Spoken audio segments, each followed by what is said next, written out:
récord en la historia argentina del PBI en el segundo trimestre, ¿no? Sí, Pancho, efectivamente, buenas noches. Era esperable este dato, ya habíamos tenido, ¿te acordás? Aquel estimador mensual de la actividad económica en abril con caída del 26%, ya los economistas pronosticaban que el segundo trimestre del año iba a ser el peor del año porque está vinculado a la cuarentena más rígida, digamos, a esa crisis de oferta que se generó al comienzo de la cuarentena, cuando arrancó el 20 de marzo, pero se extendió en abril y después en mayo y en junio. Efectivamente, no hay registros en la base de datos del INDEC de una caída tan grande. La última caída tan importante había sido en 2002, después de la crisis de 2001, tampoco en la crisis de 2009, ¿te acordás la crisis financiera internacional? Se había caído tanto, ni siquiera en el peor momento del cimbronazo cambiario que afectó al gobierno de Mauricio Macri. Para encontrar algo similar en la historia de la economía argentina hay que ir a 1897, Pancho, allá por la primera Gran Depresión, antes la del 30, para ver alguna caída similar a esto. Cayeron todas las variables de la oferta y la demanda, pero particularmente y muy profundamente la inversión, que llegó a caer casi el 40%, un poquito por abajo de lo que cayó en su momento en 2002, y también el consumo privado, que cayó más que el nivel general. O sea, la actividad privada cayó mucho más, y si mirás por sectores, construcción cayendo al 50%, hoteles y restaurantes al 72%, o sea, caídas realmente muy importantes. Y para adelante los economistas, Pancho, ¿qué te dicen? Bueno, obviamente, después de esta crisis de oferta, que la crisis de oferta básicamente estaba dada porque las empresas no podían fabricar, no podían funcionar por la cuarentena. Bueno, entramos en una crisis de demanda, con probablemente caída del empleo y de los ingresos, que va a generar que la gente automáticamente no vaya a comprar. Esto por un lado, pero a esto se le suma algo que vos mencionabas recién en tu introducción y que está vinculado básicamente a la situación, a la tensión que proyecta en toda la economía lo que es la tensión cambiaria, lo que está pasando con las Claro, que tiene que ver con la cambios, ¿no? recuperación. No me quiero detener un segundo en esto que decís, porque obvio que el mundo también cayó en esa parte del año a niveles históricos, pero tenés países que han empezado a recuperarse fuerte. Por ejemplo, Estados Unidos, está bien, Estados Unidos es Estados Unidos, puede meter dedo en su propia moneda, es el dueño del mundo económico, si querés. Pero la verdad es que tiene un mercado laboral también muy flexible. Y eso permite que, así como caen empresas, se creen empresas nuevas. En la Argentina, ¿estamos en condiciones de recuperar niveles de inversión razonables en este contexto? Esa es la pregunta, ¿no? Efectivamente, la pregunta, o sea, el problema quizás no era el segundo trimestre para la Argentina nada más, sino que fue para todo el planeta. Todo el planeta cayó, digamos, por esta crisis de oferta. El problema es la recuperación a partir de ahí, ¿no? Y ahí están las dudas que vos planteás. En principio, sobre si alcanzan los dólares, por ejemplo, para generar, digamos, mayor producción. Para los que dice el presidente, son para la producción. ¿Están esos dólares? ¿No? O sea, ahí están las dudas, obviamente. Lo que vimos en los últimos meses vinculado, por ejemplo, a las restricciones que ya empieza a haber para importar autos o los celulares afuera de la hora 12, porque efectivamente son insumos importados de China, bueno, te empiezan a demostrar que hay faltantes ahí, que va a haber un impacto ahí. Y eso es lo preocupante, porque vos esperás rebotar el año que viene, y lo vamos a escuchar después a Martín Guzmán, que hoy estuvo en el Congreso. Supuestamente la economía va a rebotar un 5,5%, pero ¿alcanzan los dólares o vas a tener un cuello de botella también en la producción y en el empleo? Mañana vamos a tener, hablando del empleo, Pancho, los datos del segundo trimestre, que fue el peor de la economía, por los datos que tuvimos hoy del INDEC, vinculados al tema del empleo y el desempleo. Así y ahí se espera que suba un poco también. Ahí se espera efectivamente que suba, a pesar de que tengamos en consideración que la Argentina está, digamos, vigente, lo que tiene que ver con una prohibición para despedir y una doble indemnización, que no alcanza, obviamente, para frenar la destrucción de empresas y particularmente de empleos en el sector privado. ¿Lo viste? Pancho hablaba de Estados Unidos, de las posibilidades de salir adelante más allá de la caída de la economía por la pandemia. Uruguay creo que no llega a 5 puntos la caída de su PBI producto de la pandemia, y la pobreza no va a subir 12 puntos.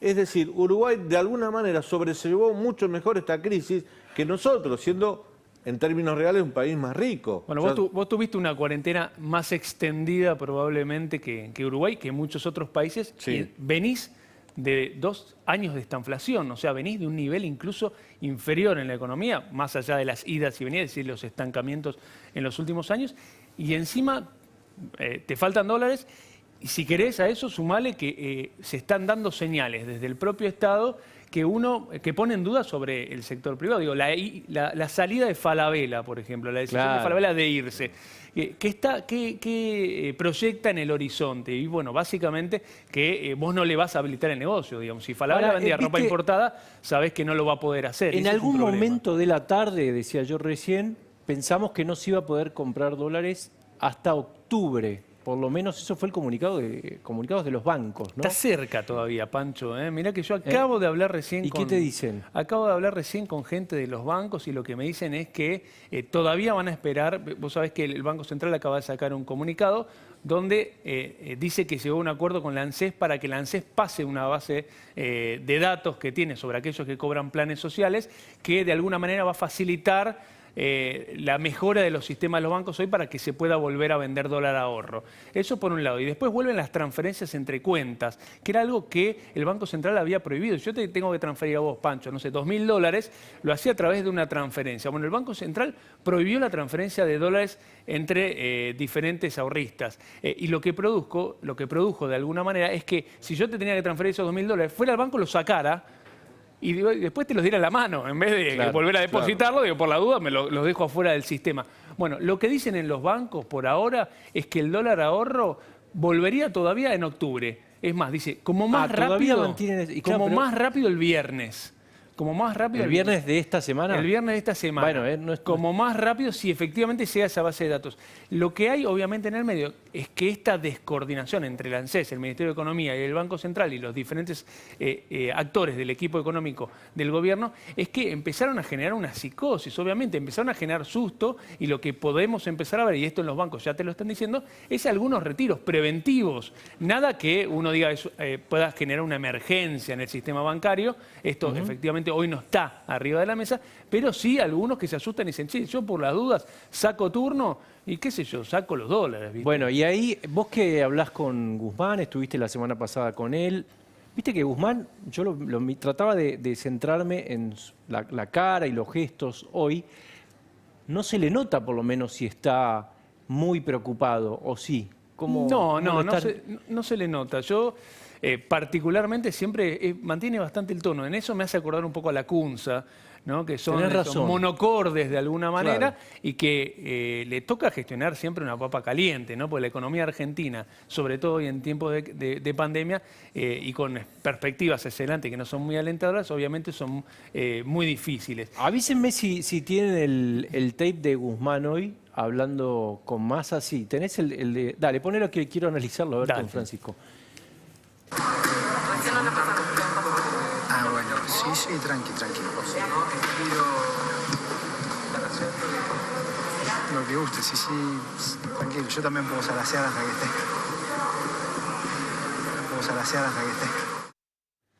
Esto fue el comentario en todos lados. Después aclaró el Ministerio de Economía. No sé si está la aclaración, si la tenemos también pongámosla, la de Guzmán. Ahí está, poné la aclaración, a ver, dale. Responder, me gustaría hacer una aclaración porque se está malinterpretando una palabra que le dije al presidente de la Cámara cuando estábamos preparando el PowerPoint, que cuando preparábamos el PowerPoint y para esperando estábamos hablando aquí de zarasear, pero espero que se entienda que esto era entre nosotros en el contexto de esperar mientras se preparaba la presentación de PowerPoint por las dificultades técnicas que enfrentamos. Bueno, esto fue el comentario de toda la tarde.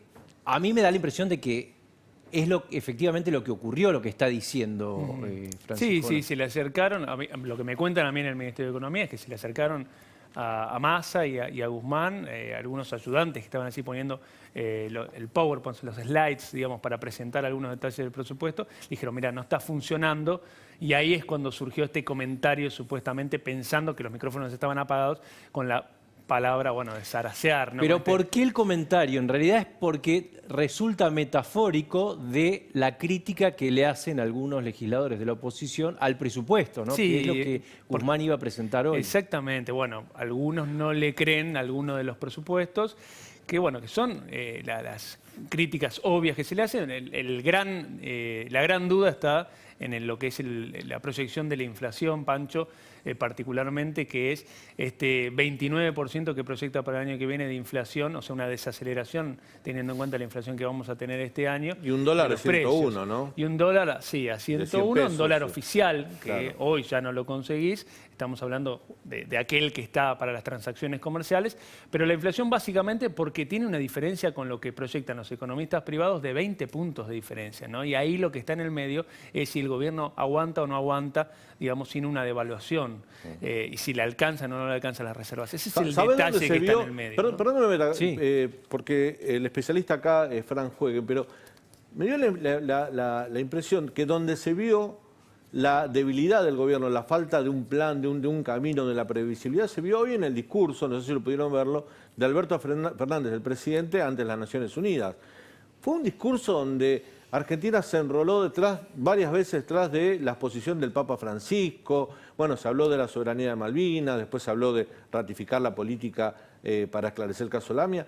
Pero cuando se habló de economía, cuando se habló de lo que realmente le puede interesar a inversores extranjeros, no dijo nada el presidente porque evidentemente no hay mucho para decir. Ni siquiera llevó adelante, rescató la capacidad que tuvo de negociación Argentina para reestructurar la deuda, lo cual es positivo, pero a partir de ahí no hubo ninguna señal. Y fue muy comentado esto. Yo estaba leyendo algunos comentarios en Twitter de algunos economistas que decían, no dijo nada el presidente. Claro, pero es también un poco como vos decís, ¿no? En este momento lo único de lo que puede hablar es la renegociación y lamentablemente estos eventos ocurren cuando está cerrada la renegociación que supuestamente la Argentina tenía la oportunidad de empezar a despegar, ¿no es Claro, cierto? claro. Sí, Yo no sé, vos Francisco que hablás con empresarios todo el tiempo, ¿qué se percibe, por ejemplo, en la Unión Industrial Argentina, que en un principio, cuando ganó Alberto Fernández, estaban muy entusiasmados, ¿no? Sí, estaban muy, de alguna manera muy esperanzados, sobre todo con las primeras decisiones del Banco Central de bajar la tasa. Después, obviamente, las expectativas se empezaron a complicar cuando ya salió el primer supercepo y empezaron las restricciones y la falta de aprobación para algunas importaciones. Y te diré que hoy están en un perfil muy bajo, intentando habilitar para sus socios las licencias, básicamente para importar lo que necesitan para producir. O sea, no salen fuertemente a cuestionar al gobierno. El último martes hubo alguna que otra crítica al llamado impuesto a la riqueza, pero por ahora no salieron, digamos, como otros sectores empresarios, como el Foro de Convergencia Empresarial o AEA, que en las últimas 2 semanas salieron con fuertes comunicados, básicamente contra lo que ellos consideran atentados a la propiedad privada, contra los cambios en las reglas de juego, básicamente, y contra el clima de inversiones negativos que está generando el gobierno. Yo ayer, particularmente, por ejemplo, hablaba con los empresarios mineros, y fíjate vos, Pancho, que empresarios que se dedican hoy a conseguir oro, digamos, están teniendo problemas para exportarlo, Claro. particularmente porque no tienen los dólares o porque el propio gobierno hoy le generó un lío muy grande a las empresas que están todas apalancadas con préstamos en dólares en el exterior, porque son proyectos multimillonarios y están teniendo mucho problema para volver a conseguir financiamiento a futuro y obviamente para seguir operativos con los proyectos que hoy tienen en funcionamiento en las diferentes provincias. Y esto obviamente está resonando hoy en las puertas de algunas gobernaciones. O sea, esta posibilidad o esta obligatoriedad de que las empresas tengan que renegociar sus propias deudas privadas genera desde ya, tiene un impacto en la inversión, ¿es así? Bueno, obviamente, Pancho, lo que te dicen los empresarios básicamente es el gobierno se tomó 7 meses para reestructurar el 60% de su deuda y nosotros tenemos 60 días para reestructurar el 60% de la nuestra en dólares. Entonces,